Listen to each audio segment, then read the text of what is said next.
Hi, I'm Jillian. Welcome to a brand new episode of the Blogger Genius podcast. But before I launch in, let me pose a question to you. Have you started selling your knowledge and expertise directly to your audience, or are you still relying on traditional methods like ads and affiliate links to monetize? In today's rapidly changing online landscape, relying solely on these methods is a risky strategy. You need multiple income streams, and this is exactly where MiloTree card shines. Imagine being able to sell unlimited memberships, digital downloads, workshops, coaching, and mini courses in less than 5 minutes. Yes, you heard that right. What used to take 10 minutes is now even quicker thanks to our newly rolled out AI sales pages. They are simply magic. If this has piqued your interest, I encourage you to head to MiloTree.com and sign up for free. Add your first product, and I promise your mind will be blown at how easy and affordable this whole thing is. Again, head to MiloTree.com and sign up and set yourself up in 2025 for success. Welcome to the Blogger Genius podcast, brought to you by MiloTree. Here's your host, Jillian Leslie. Hi, welcome back. Today, I am very excited to introduce my guest. My guest today is Lily Ray, and I am one of her biggest fangirls. She is this awesome SEO and a DJ. I think by the end of this episode, you will be a fangirl too.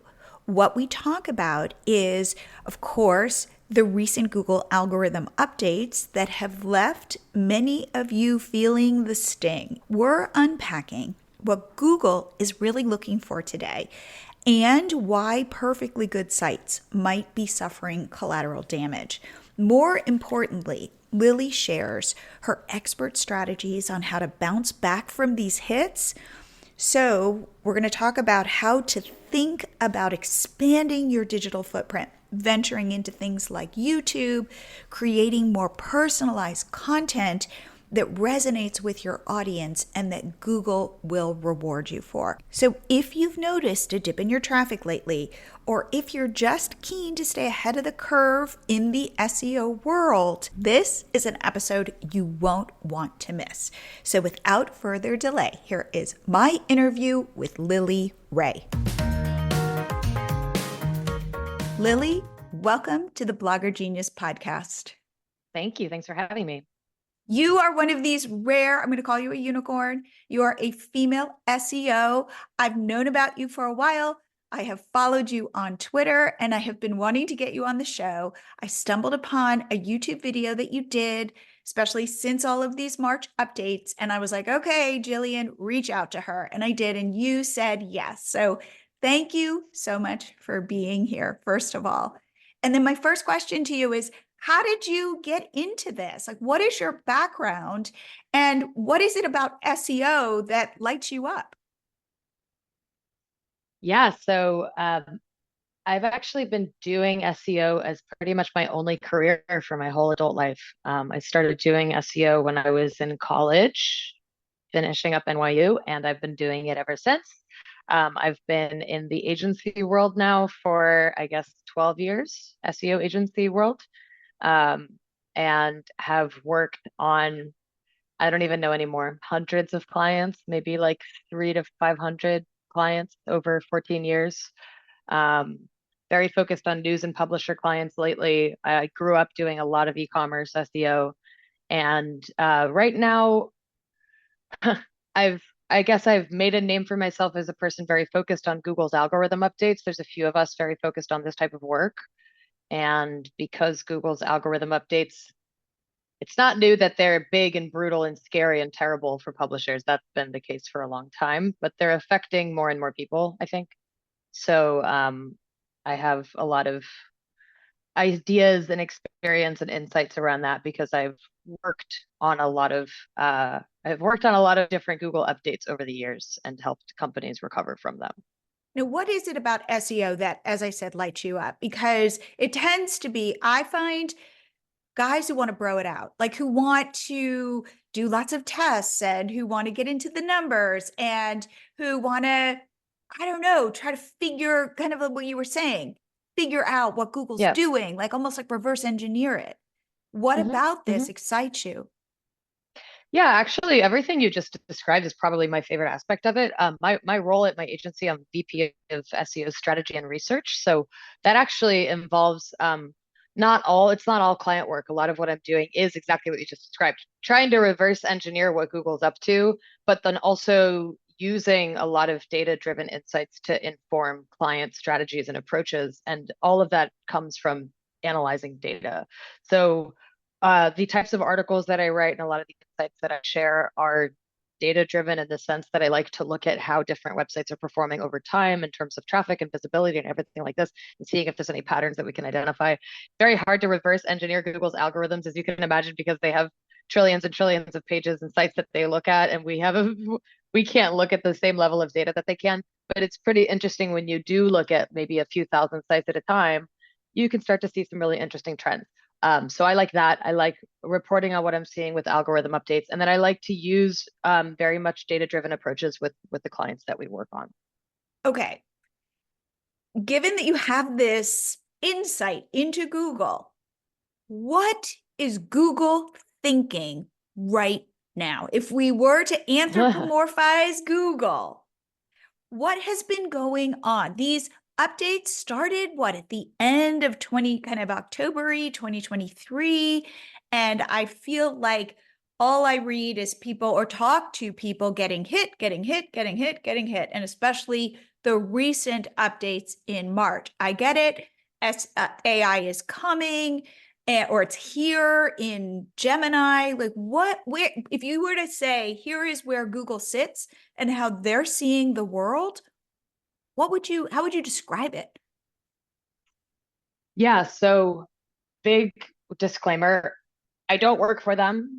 Everything I talk about is my own experience, my own opinions, and everything like that. So that being said, one thing that's very interesting or very important to note that I think a lot of people maybe don't realize because maybe they've only been doing blogging for 4 years, right? Maybe they've been doing it for 1 year, maybe they've been doing it for 6 years.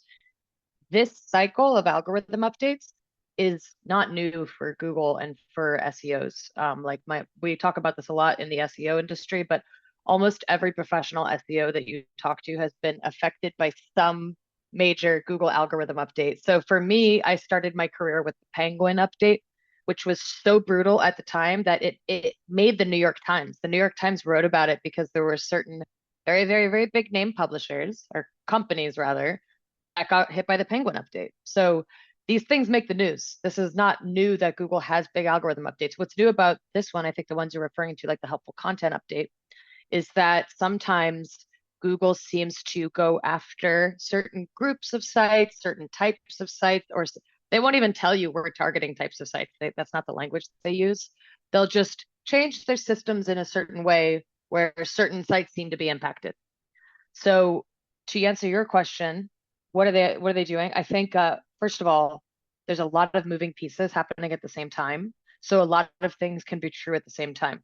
Over the last 5 or 7 years, Google's been very focused on what they call EEAT, experience, expertise, authority, and trust.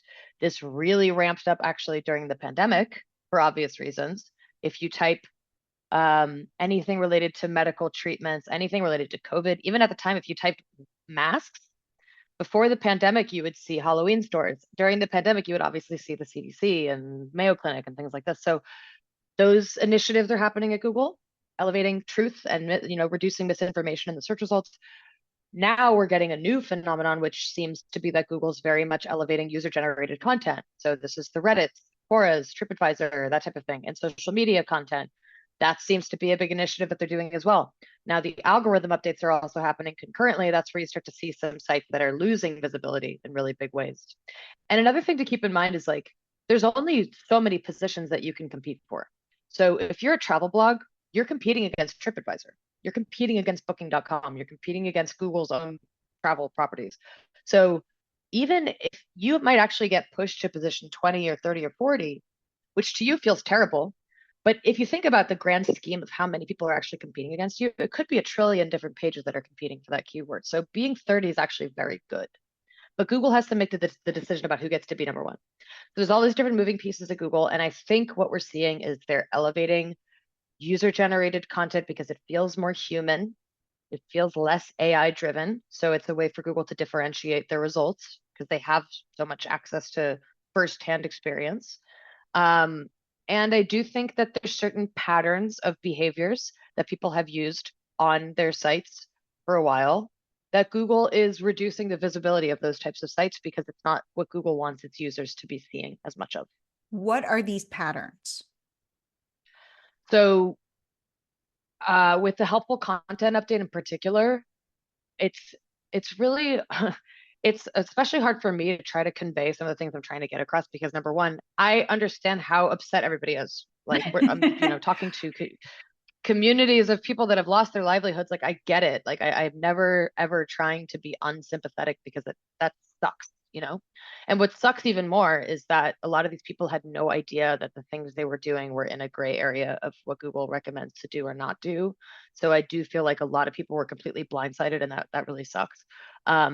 But there are Google guidelines about SEO, and there's Google guidelines about, let's say, earning links, buying links, how to structure your content, how to think what's considered spam, what's not considered spam, what's considered, let's say, artificially refreshing your content so that you have what seems like a new date, but you didn't change the content. That's called artificial refreshing. Google has language about things that it would want site owners to do and not do as far as appearing well in Google's results. So a lot of the tactics that I think a lot of bloggers in particular have been using over the last couple of years actually are things that were in Google's gray area or directly against Google's guidelines. And sometimes it takes Google a while to create new algorithm updates or adjustments to say, nope, we're going after that. It's over. They squash the whole thing. So that's what we're Okay. seeing. So for example, like this idea of backlinks, right? And you're right. Like, hey, you're a food blogger. I'm a food blogger. We're friends.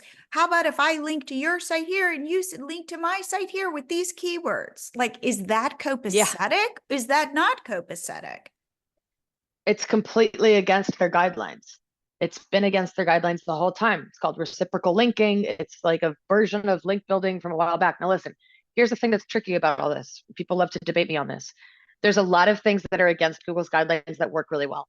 Yes. And there's a lot of things that, and people are very much up in arms about this. The big sites, the big players do these things, whether it's behind closed doors, whether it's secret relationships, whether there's journalists that are being bribed. Like, I think we all know that that's how things work. So I understand, like many things in the world, this is unjust, right? But I would not recommend saying because X site, one of the biggest sites, does it, that you should assume that you're going to be able to get away with it on your small site forever. And this is why people get mad at me because it's not fair.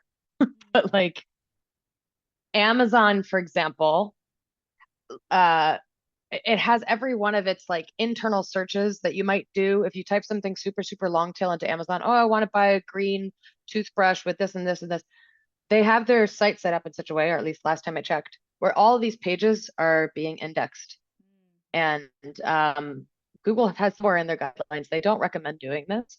So most small e-commerce players don't do this, right? Like they want to keep their sites clean. They don't want every single way that people search to be indexed on Google, but Amazon does it and they make a lot of money doing it. So it's like, well, Amazon does it. It's like they're Amazon. They get to do stuff that not every site can do. So I understand there's different rules for different players, and that sucks. But yeah, what you just described, it's very important to read Google's guidelines because if you're doing anything, especially with links that violates their guidelines, it usually catches up to you. Where can people just Google SEO Google guidelines? Google link spam guidelines. Google linked. That's Okay. one. And is it ever, though, that something that they were okay with, they then become not okay with? Or is it always, as you're saying, it's in the guidelines? You just somehow we didn't police this, or, you interpreted it differently, but we were always clear. There are examples, and my friend who's a wonderful SEO named Mike King, he just did a whole presentation about all the ways Google has lied to you over the years. That was actually the title of his presentation. And he gave a lot of examples of Google said one thing and later they kind of changed their mind. Now, that's happened. It is a thing that's happened, for example, with their new March core update and the March spam update. They have new guidance around expired domains. Now it's technically against Google's spam guidelines to buy an expired domain and to publish a bunch of content about something different to drive SEO value to that site because you're leveraging the old history of the site. That's a new set of spam guidelines that Google has, and that's an example of something Mike pointed to as for years they told us that that's not spam, and now it's suddenly spam. So there are some examples of that. People like me who are extremely risk averse with SEO for good reason. We've been burned too many times, right? I don't play those types of games usually. And that's not, people see this. A lot of people, even clients sometimes are like, Lily, like that's what our competitor's doing and it's working so well for them. It works extremely well until it goes to zero. And then when you go to zero, it's very hard to recover. So actually a lot of my job and our team's job as SEO professionals is to advise against certain approaches that we think will get the site in trouble later. And time again, we end up being right. That is such good So advice. yeah, You would kind of think I'm going to buy an old domain and put new content on it. To be honest, that feels a little like cheating. So I get why Google yeah, comes back and goes, it is cheating. We're not going to let you do that anymore. I always feel like these opportunities show up, people rush in, and then they close. I've seen this over and exactly. over again in my own business. One thing that I was reading is that niche. There was this whole thing because I'm on Twitter and I'm in like a variety of like SEO or niche site communities, and it seemed like there was a gold rush that all of a sudden people Yeah, started to learn from. I think like the mom bloggers who figured out that, hey, I could monetize my blog, I could write a bunch of stuff, I could learn keyword research, I could niche down, I could get into Mediavine or Raptive and make a good living. And people said, wait a yeah, second, I want to do that too. So I'm going to reverse engineer how to do that. It's not a passion of mine, but let's say I'm into TVs. I can create an entire site about TVs, have hundreds, if not thousands of pages where each page might be a review of another TV with affiliate links. And I'm going to go in all in on keyword research. I'm going to, again, figure out how to get my site to rank, be an authority, and get into one of these ad networks and make a ton of money and then rinse and repeat. Okay, it's not TVs. Well, maybe it is toothbrushes. Maybe it is, who knows what it is. And this was a very big money grab. And that Google has said, yeah. hey, we see you. This is not cool. You're not a TV expert. You're not a toothbrush expert. You're trying to make a lot of money quickly.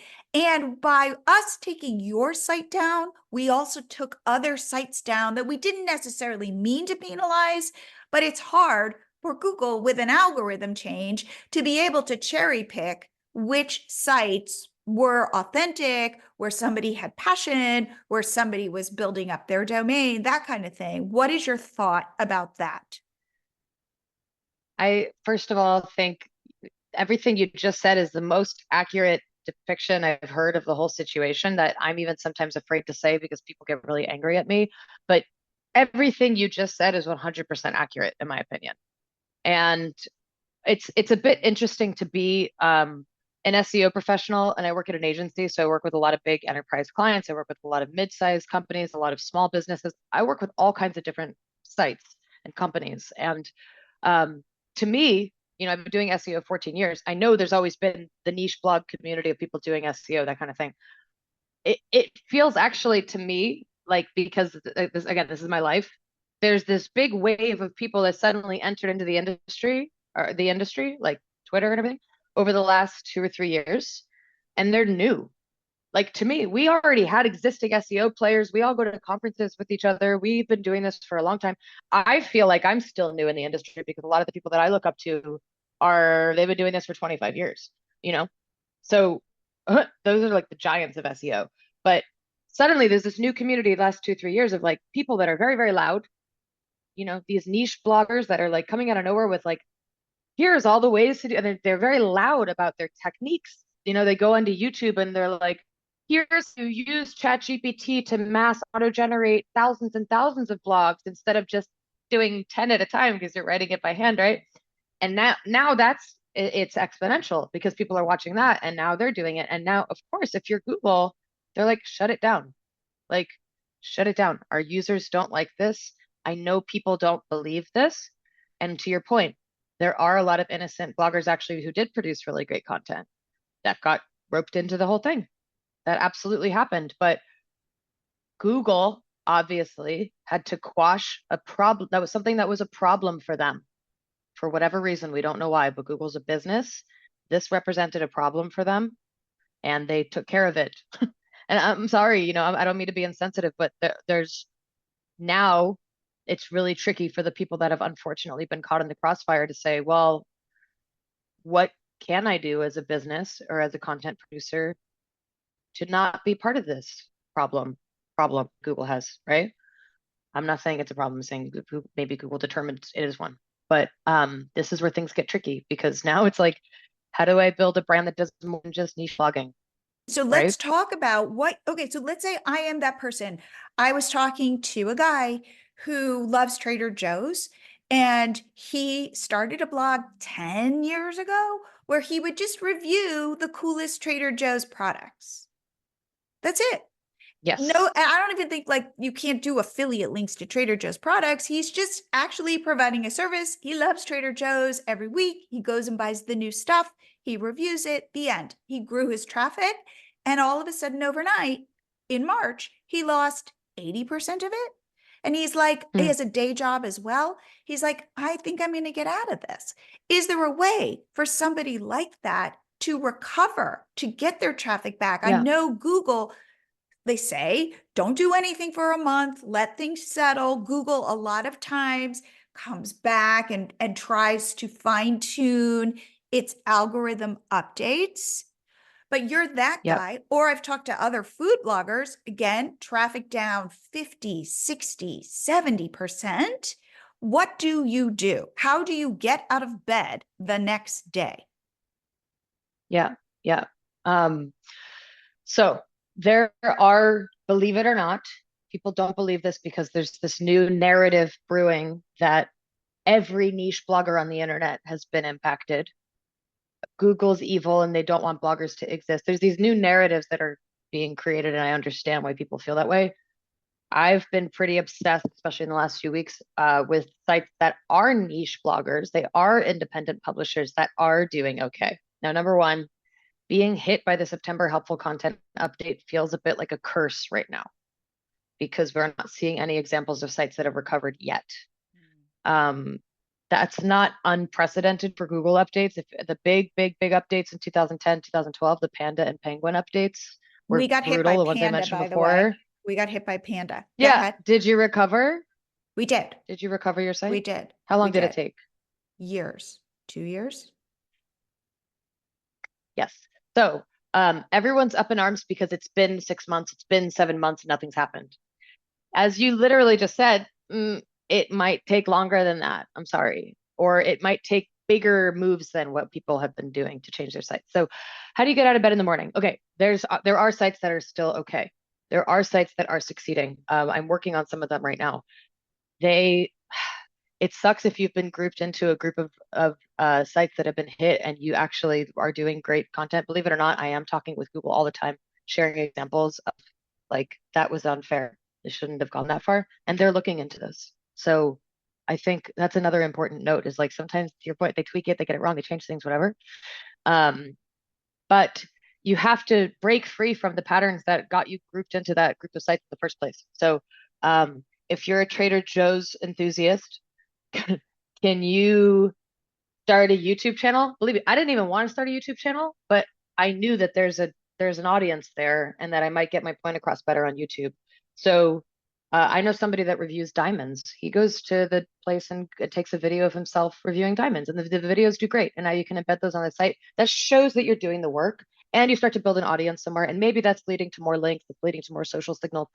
So maybe you can also share it on TikTok. Maybe you can like start a cookbook from Trader Joe's recipes, right? You're doing something that's not so SEO reliant or not Google search reliant. And believe it or not, Google's algorithms see these things. So they make connections that this is a real brand doing a lot of real things that aren't just niche blogging.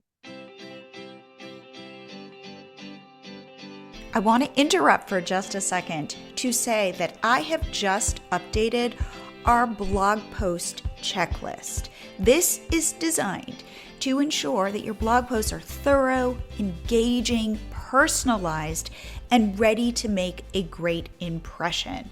So whether you're a seasoned blogger or you're just starting out, you want to get my new and improved blog post checklist just to make sure you're covering all your bases.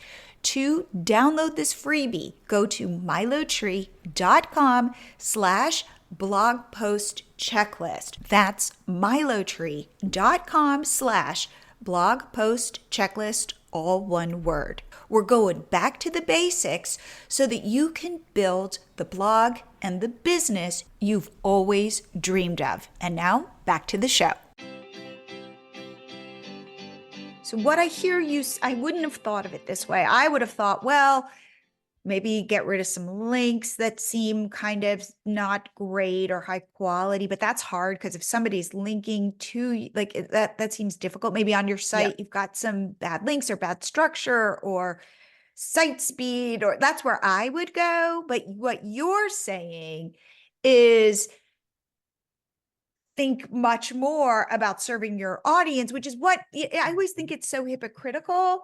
The idea that I'm supposed to think about my end user and the user experience while also focusing on keywords, because those are different. I know. So to I know say to me, I know that no, don't worry about keywords. Are you crazy? Like you need keywords, and you also need to be thinking about the user experience. And I think everybody was saying, no, user experience first, user experience first. And I'm like, that's not true. It's always keyword first.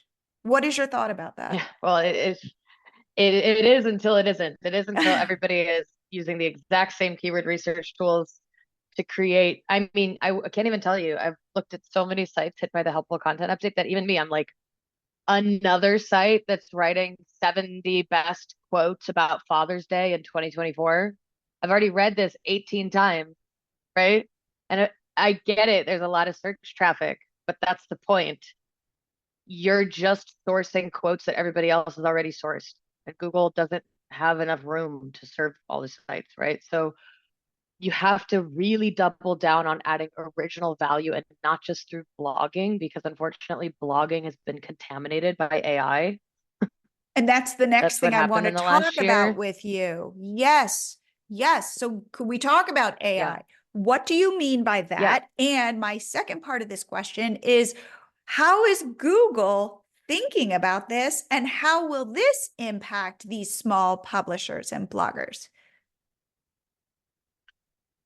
So this was another example of, and I literally tweeted this, I wrote about this when it came out and Google put out its official guidance about how it feels about AI content. My first reaction was, they're not being entirely truthful. And I'm sorry if Google's listening. I don't mean to say you're lying. I just mean to say, I don't think the documentation that they shared went far enough to explain to people what they mean by mass auto-generating content. Because mass auto-generating content is something that's been against Google's guidelines since the Panda days. That's what Panda was about, right? The difference is now everybody has access to ChatGPT and Claude and Gemini and these tools, and so it's much easier to do. And Google is launching its own AI products. Google's literally like one of the leaders of this whole AI revolution. So for them to say, use Gemini, but don't use Gemini to create content, like it's like they're in a weird place communications wise. Right.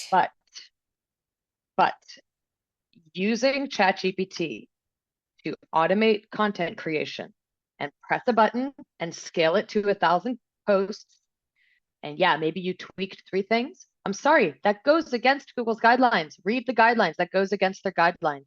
So just because they told you AI content is okay and we don't care how the content was created, that what I just described is against their guidelines, regardless of whether it's AI, whether it's Scrapebox, whether it's article spinners. We've had this technology forever, like in the SEO space.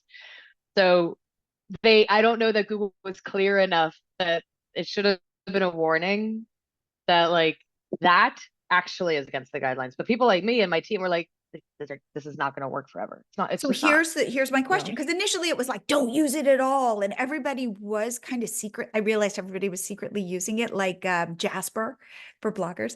Totally. So then it sounded like Google said, no, you can use it, but like you were saying, you can't like automate it and be spammy with it. So for my audience, can I use ChatGPT to say, hey, I want to do a post about this. Can you come up with an outline for me?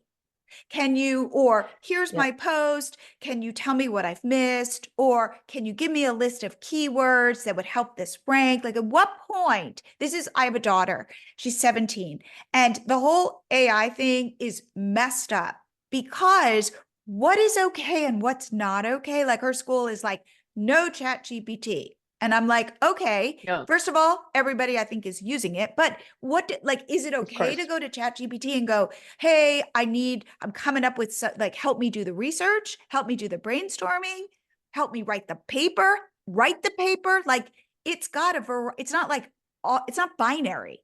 You use it, you don't use it. So if I am a publisher, and the thing about it is I know I'm competing with all these other people who are using it, what would you say is the right way to use it? Yeah, no, fantastic question. And everything you described as your question as to like, is this okay? Is this okay? Like having it review the content, having it look for gaps in the content, having it look for maybe keywords that you want to think about, as long as you understand what it's doing. For example, when you use Ahrefs or SEMrush or one of these tools, the whole nature of these tools is they have data about how frequently people search per month for a keyword. ChatGPT will pretend that it has that data. It'll hallucinate numbers, but it's doing a disservice to actual keyword research tools that have that data. They're collecting that data from somewhere. So as long as you understand the limitations, if you don't say, oh, ChatGPT told me it has this many searches per month, so it must have this many searches per month. Like as long as you understand how it works, everything you just described, I would 100% recommend that people do. I use ChatGPT and Claude, and I guess Gemini sometimes, not really, but personally, I'm using a lot more ChatGPT and Claude all day, every day lately to do exactly the things that you're describing. Google would never and could never come after someone for saying, okay, I have this really great article that I've written about top 10 toothbrushes, and I ran it through ChatGPT and I asked it to help me with the grammar, help me think about what I haven't considered, help me think about Google's criteria for good EEAT. And maybe like you give it the questions to consider, and it says, oh, maybe you think about adding some more examples. That's like a writing assistant, and that's what AI is incredible at doing. And that would never cause your site to get penalized. Google would never know that that happened. What's different, and I think like as human beings, we're starting to see this happen, let alone what algorithms and Google's machine learning can identify, right? I'm now posting on LinkedIn and 18 people are leaving ChatGPT responses. They didn't tell me their ChatGPT responses. I just know. So would you feel good about doing that on your blog? No, right? I mean, most writers wouldn't want that type of like obvious AI content unless they're being very clear we're using AI here. So the main issue I think is when you're being deceptive, right? Because publishing something that ChatGPT wrote as if it was written by a human is a slight form of deception. And Google users could just go to ChatGPT. Right. Like they don't need to see you. I was on the phone with a food blogger. She's been doing it for 10 years. And we start talking about AI. And I tell her that the world is changing. And she does not want to hear this. And she's not using AI very much at all because she thinks she's being pure. And I said, you're not being pure. You're falling behind. And as I'm telling her Yeah. this, I'm watching her face change and she's getting Yeah. sadder and sadder. And I said to her, we're moving into a world where people go to ChatGPT and say, give me a recipe. And she said, no, they would never do that because it's a machine. And then, like, the next day, I'm talking to two friends who say, oh my God, I go to ChatGPT for recipes. And I said to her, not everybody's going to do that. Other people will go to Pinterest and click on a pin or Google it or whatever, or Google. And I Yeah. want to talk about Google's SGE, which we'll get into. But it's like, yes, people will and are going to ChatGPT for this information. So then you say, well, I'm a food blogger. Why do they need to? If I'm putting the AI recipe up on my blog, but somebody can go to Claude or ChatGPT to get the recipe, why did they need me? Like, if I'm just like Yeah. regurgitating the same stuff. Yes. So yes. And that's the real question that any publisher needs to ask themselves, because I don't think it's necessarily all doom and gloom. And I don't see a world in which everybody goes to ChatGPT to get their recipes, right? That would be weird. Like, there's a lot of cooking enthusiasts who quite legitimately follow recipe and food bloggers because they like their style, they like their brand, they like the um, you know, ethnic like cuisine that they write about or that they have experience in or whatever it is. Um, ChatGPT doesn't have that. It's going to tell you, yeah, this is how you hard boil an egg, but like it's not going to tell you. And I'm actually even seeing with this update, there are actually recipe sites that are doing extremely well with this update. There's a handful that I found that are shooting up really high, and I'm digging into it now. This is brand new information. It's not all doom and gloom. So far, what I found for these sites that I think is a pattern is that they're doing a lot more than just recipe blogging. Like they're Mm. either a magazine where they talk about local ingredients in the region, or they offer cooking courses, even online cooking courses. They have cookbooks, they have a podcast. They're a family that talks about how to ethically raise chickens, whatever it is. It's like not just a run-of-the-mill food blogger that looks like all the other food bloggers. They're really building an audience and building a brand. Maybe they have a e-commerce store where you can buy kitchenware and mugs and stuff like this, right? So it's getting harder and harder, but yeah, you have to think about the ways to diversify your traffic sources and build your brand. And in the process, you're probably going to benefit from SEO because Google looks at all those So things. it's so interesting. I just released my podcast episode that just went live yesterday, and it's all about how to make money as a blogger in 2024. And what I'm saying is you need to open the aperture of your business so that you are not just a Yeah. blogger. Now you need to, I said, diversify your traffic sources and diversify your income and sell. What you're selling now is not your content, which is becoming commoditized. What you are selling is your vibe. So, like, Yeah. Lily, I like your vibe. I want to learn SEO from you. Whereas I could Yeah. go to Google or ChatGPT, like learn like the basics of SEO, but it's like, ooh, I feel like I connect with you. And so you become more valuable. But for niche bloggers or bloggers in general who've learned to hide behind their blogs, to go, Yeah. now it's you. Now it's you at the grocery store talking about the new decapons, which are these really good citrusy things that I just discovered. It's you being you and saying, hey, or I'm a busy mom, or I don't know, I live in New York, or whatever it is, like follow along with me because I'm providing value to you. Like I'm not Kim Kardashian, but I hopefully have something of value for you. So what you're saying is exactly what I'm saying, why this food blogger almost started crying because the world is changing. Yeah. And what I hear you saying is if you got hit, do not think you're going to go to hire some SEO off of Upwork who's going to fix your site traffic or optimize your images or do something like that. It's rethinking what you're saying to me, at least this is what I'm hearing, is it's rethinking your business. Yeah. And listen, um, optimizing your images, having good technical SEO, those are the things that I work on with my team day in and day out for many different companies. That's part of the SEO process. Right now, what we're talking about is not normal SEO. This is not a normal SEO situation. This is a situation where thousands of sites have been hit by a very specific algorithm update. And we're talking about how to maybe try to recover over time from that.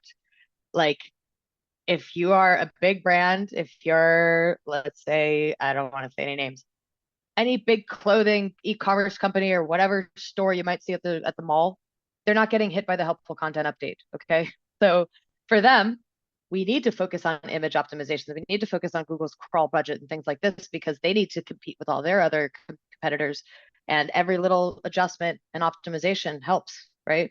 And I'm not saying that small niche bloggers shouldn't think about image optimization, shouldn't think about technical SEO. What I am saying is anybody that's selling you recovery services right now and is focusing on page speed for a WordPress website, or they're focusing on crawl budget for a WordPress website, that's not going to be the type of change that you need to recover from this particular situation.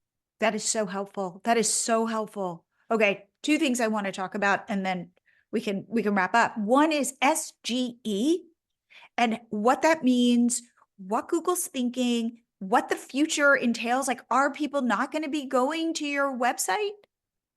And then the other thing I want to talk about is tools, and if people should be using tools or not be using tools. Yeah. Okay.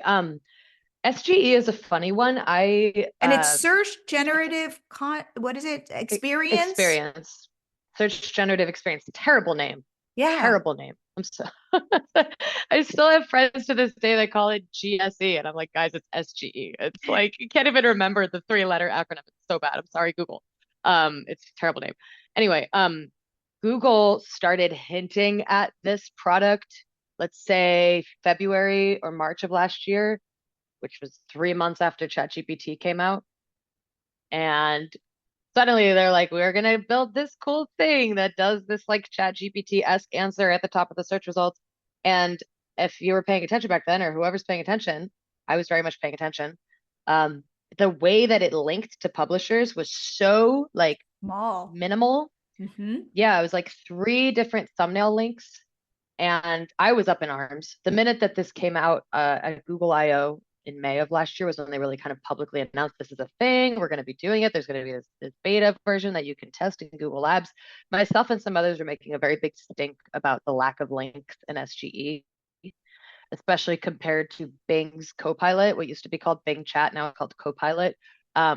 From day one of Bing's equivalent product, they've had links and annotations throughout the answers in a way that is, I think, much more rewarding for publishers. So you could be a food blog, show up in SGE. They're taking your blog post or your recipe, displaying it, and then having a tiny link to you. Yes. But when they first launched it, those tiny links were hardly there. It was like 3 or 4 carousel links. I made a freaking public stink for months. And it was like, I don't know, June of last year that Google was like, we're going to put more links in SGE. So now you see the little carrot and you can expand and click on more links. I still think they have a long way to go to be fair to publishers in SGE. I think they need to be doing more actual links within the answers to link to where they got that information from. I hope they go further. I will continue putting pressure on them. So it's changing all the time, still in beta. They're rolling out a new public limited version to some users. So far, the only thing I know is Barry Schwartz from Search Engine Roundtable said that Google's doing that. And now we have some anecdotes from users who have seen it and said, how do I turn this thing off? Which I think is hilarious.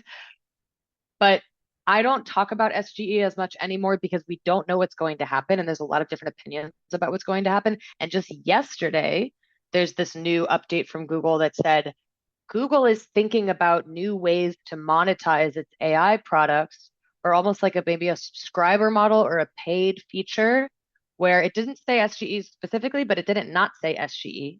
It said Google's new AI products might cost the user money to see some of these features, which to me feels like a big admission that this is not profitable for them at all, and they're going to lose a lot of money on it. That's how I interpret it. Interesting. Okay, so the people who are freaking out about SGE, what would you say to them right now? I would say that it's unclear how Google would be able to launch SGE in a way that isn't extremely detrimental to its own main source of revenue, which is Google Ads. We don't have a lot of evidence that they've solved for that yet. And now this new development where they're saying we might charge users to use it is unprecedented for Google search. So this is why a lot of us are like, we're going to wait to focus on that, because here's another thing. Every time Google talks about SGE and SGE updates, its stock price goes up. So people like this idea that Google's doing something with AI, and they are. They're doing Gemini, they're doing all these great things. I just think they're in a really challenging place, because how do you launch a product that summarizes all the search results and nobody clicks on anything, including ads? Like, it's not, and it costs them, what is 100 times more? It costs 100 times more to generate an SGE result than a standard organic search result. That's good. Yeah. Okay. I feel like Google is, from what I've been reading, facing some headwind and some existential threats. And I read something that Yes. you said about Bing. Yeah. Yeah. Bing is it's the underdog. It's So been the tell underdog us, for a like, while. so what is that? Like, everybody would laugh at Bing, like, whatever, Bing. I'd always go like, not is that anymore. still around? Is that still around? And what is your I information know. about Bing?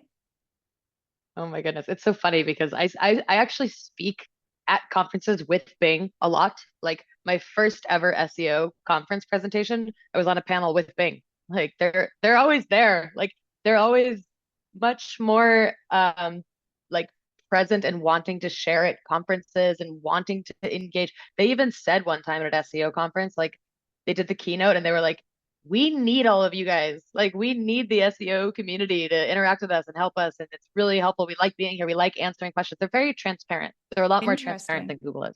Interesting. And they really do seem to want to help publishers. There's a man named Fabrice Cannell. He's the representative at Bing, and he's always like excited about Copilot because he's seeing the data that indicates that it leads more people to search. People use Copilot, they get the answers they need, and then they go search. Or maybe they click on something from Copilot because they really like the information they got, and then they go back into the publisher's website. He's seeing the early data that indicates that people actually, they still like going to websites, they still like using search, but this is a new tool that they have, right? So I think Bing's ahead of the curve with its AI products for sure. So people want to, two things, explore Bing, just type in bing.com and do that. And do you optimize posts for Bing any differently than you might for Google? People have asked that forever in the SEO space, and I still don't have a good answer. I mean, there's Bing Webmaster Tools. That's their version of Google Search Console. You should look at that. You should set that up. They have Microsoft Clarity, which is another great tool that they give SEOs. There's things like Index Now, which can help with indexation of more content. I can't really speak to anything in particular that we've done differently for publishers to appear in Google or Bing differently, other than Index Now. That might be the only one. But look at the data there, because maybe you'll notice some insights from Big Webmaster Tools. But the fact that they've grown 2% sounds like nothing, but it's not nothing. It's a big deal. Interesting. So that is a way to just be thinking about the fact that diversifying your traffic is important. Yeah, and also the sites that are in the worst off, the ones that got hit by manual actions this time around, which I do understand. I have spoken to some people that got removed from Google's index because they were affiliated with other people that were doing spammy things. That sucks, right? There are some examples of people that got penalties that like really didn't know that that was gonna happen. They might still be getting a lot of organic traffic on Bing. If you're removed from Google search, you're not necessarily removed from Bing search. So that might be a situation where you really want to go into your Bing data and see what works there. And Pinterest, if you're willing to put the effort in, still drives traffic. And I'm even hearing Facebook now, if you can get interaction. So it's not like an SEO play, but if you can build community, get people talking, Facebook will reward you. Probably. We have a separate social team at my agency. They work on that. I don't. Right. But these are the things that are animal. like percolating up that I'm hearing in the ether because bloggers tend to be smart and they tend to be creative and they've got their fingers in a lot of pots. So I'm just hearing where people are going, oh, you Yeah. know what I'm noticing? I'm noticing Facebook, or I'm noticing if Yeah. I still am consistent with Pinterest, and that Pinterest kind of has come back now to its earlier roots of, we are a visual search engine. We were trying to beat Instagram. We were trying to beat TikTok, and like that didn't work.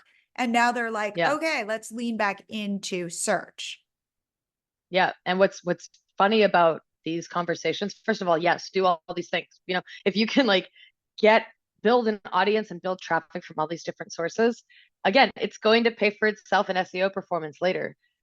Google won't, they don't admit, or they don't confirm. In fact, they say that social signals are not a Doesn't ranking factor. matter. This is what they've said for years, right? I was on Yes. a panel with Gary Ish from Google. Literally, I swear to God, I couldn't even believe this happened, but it was a panel, public. And someone was like, you know, what's the best way to get traffic to this thing? And he's like, get it shared on social media, because we look at that. I'm like, he said it, not me. But it's true. I have data to support this time and time again. There's a tool called BuzzSumo, Yep. and it allows you to see on the page level, on the article level, how many social engagements something had. I like to correlate that with SEO performance and Google Discover performance. And yeah, whenever something takes off on Twitter or whatever, it leads to good SEO and Discover performance for our content, for sure. That is so fascinating. Okay, I'm a blogger. Let's say maybe I got hit a little bit. I try to abide by all the rules. I'm not talking to my girlfriend saying, let's share links.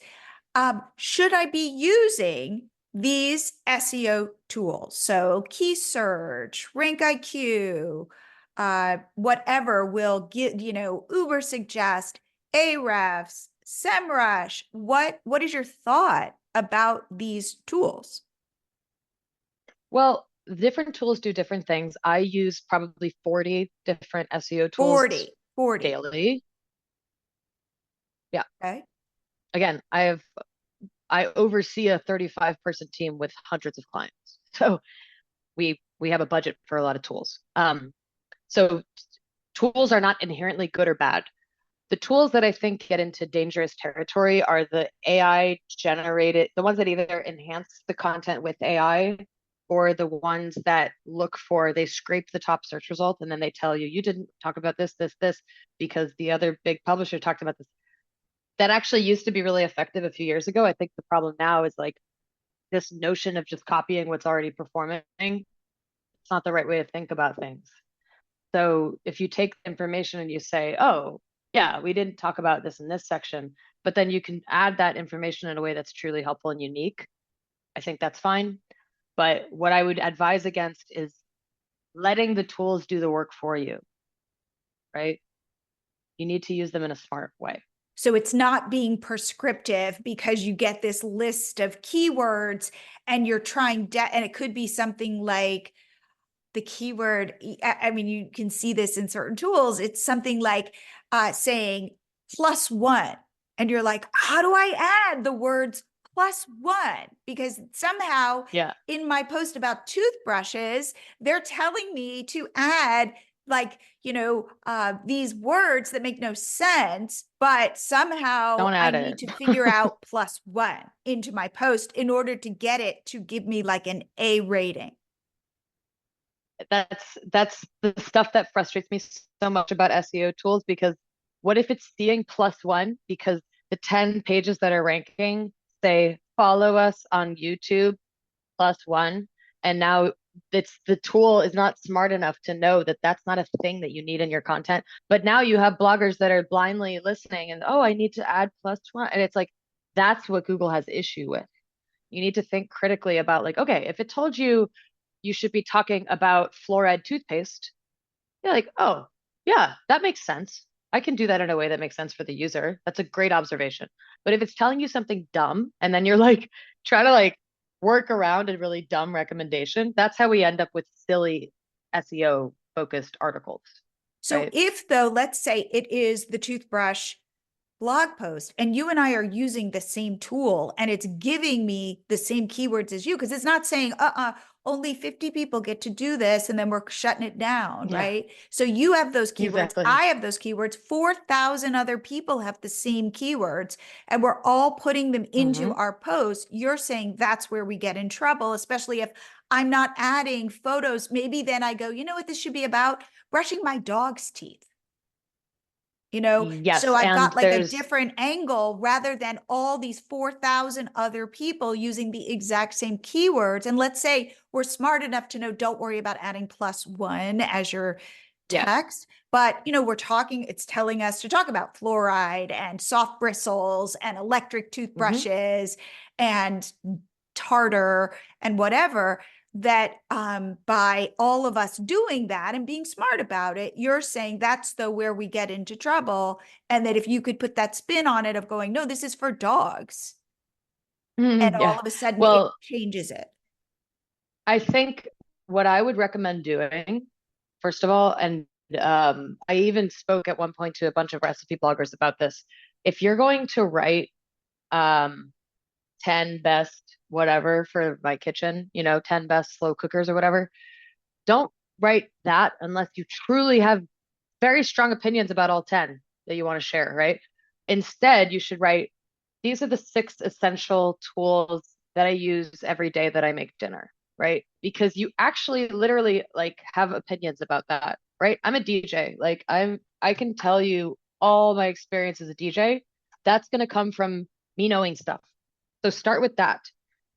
Like, don't start with what has the highest affiliate commissions. Don't start with what the SEO keyword research told you to do. Write what you know. Then you put it into an SEO analysis or whatever, and it's gonna say, hey, Lily, you didn't think about writing about whatever, the Pioneer, this and this console. I will only write about that if I'm like, I do have thoughts about that.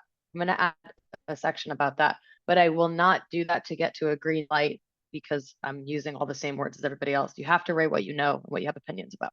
And Google will know the difference. They really will. Yes. Yes. Yes. There's a patent called, or there's part of a Google patent called information gain. This is finally becoming common knowledge in the SEO space. The late great Bill Slawski used to talk about this a lot, and this is in their patents. It's the idea, if you boil it down, that when you have 2 pages that are saying the exact same thing, one of them has a piece of information that the other one doesn't have. It's like a net new piece of information. The more net new pieces of information that you have, the better your article generally will do because you're Mm. adding unique value. That's why Google likes user generated content, because if you're a TripAdvisor page, it's all information game. It's all user generated original ideas, right? Wow. So, Okay. You yeah. have been, I would say, validating. You've given me a lot, and hopefully my audience a lot to think about. I think you have validated this idea of opening the aperture of your business. You are not just your blog, Mhm. and that there aren't quick fixes. That's like the sad story. I wish you could have told me the 5 things to check, and one of them would be image size. And all I have to do is I change the wish image too. size. Believe me. Like I was Yeah. hoping for that, Lily. But what you're Everyone saying is. is, but you're saying it's really thinking about your business in a new way. Hopefully that excites you and gives you that competitive edge where it's not about the tools. The Yeah. competitive edge is It's not the about the tools personal anymore. brand.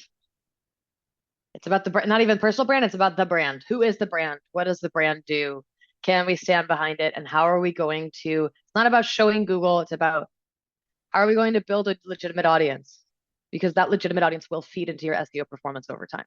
I will say, in the world that is very weird right now and feels a little kind of nuts, especially with AI, like what is AI gonna, are we all, is AI taking over and we're all going to be paper clips? What you're saying to me that actually makes me feel good is people matter. I matter Yeah. because I'm Jillian and I have my perspectives and my opinions, and you're Lily.